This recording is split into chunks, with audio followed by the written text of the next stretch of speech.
kabupaten ini nggak usah lagi perlu studi banding ke sana, studi banding ke sini, mau bikin peraturan daerah gitu misalnya, perlu studi banding ke sana, perlu studi banding ke provinsi ini, perlu studi banding ke itu kan nggak. Itu yang benar-benar membuat akhirnya ekonomi kita timpang tindih. Yang di pusat berpikir soal apa, yang di daerah soal lain lagi.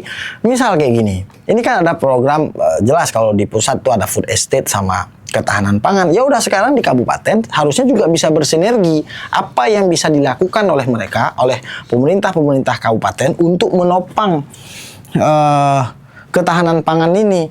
Misal membutuhkan ketersediaan, kayak ada program misal cetak sawah baru. Oke, bagi daerah yang belum tercetak sawah baru, bagaimana kemudian caranya padi kita ini aman dari hama? Bagaimana tidak kemudian bergantung dengan cuaca? Ini butuh uluran tangan pemerintah daerah sebenarnya. Jadi jangan yang diiniin selalu petani lalu kemudian dilempar ke kementerian atau ke pemerintah pusat. Tapi pemerintah daerah lalai dengan tanggung jawab. Pemerintah daerah jangan sampai kemudian hanya bikin kelompok-kelompok tani aja, jangan cuma bikin CPCL aja, tapi nggak ada pembinaan yang secara serius, secara real. Waktu dibilang kenapa nggak ada? Karena nggak ada anggaran. Nah ini anggaran, coba nggak usah lagi ada anggaran yang aneh-aneh. Udahlah, nggak perlu lagi bikin FGD ini FGD itu. Udah fokus saja dengan yang dilakukan oleh pemerintah pusat. Di Dompleng juga, provinsi juga begitu.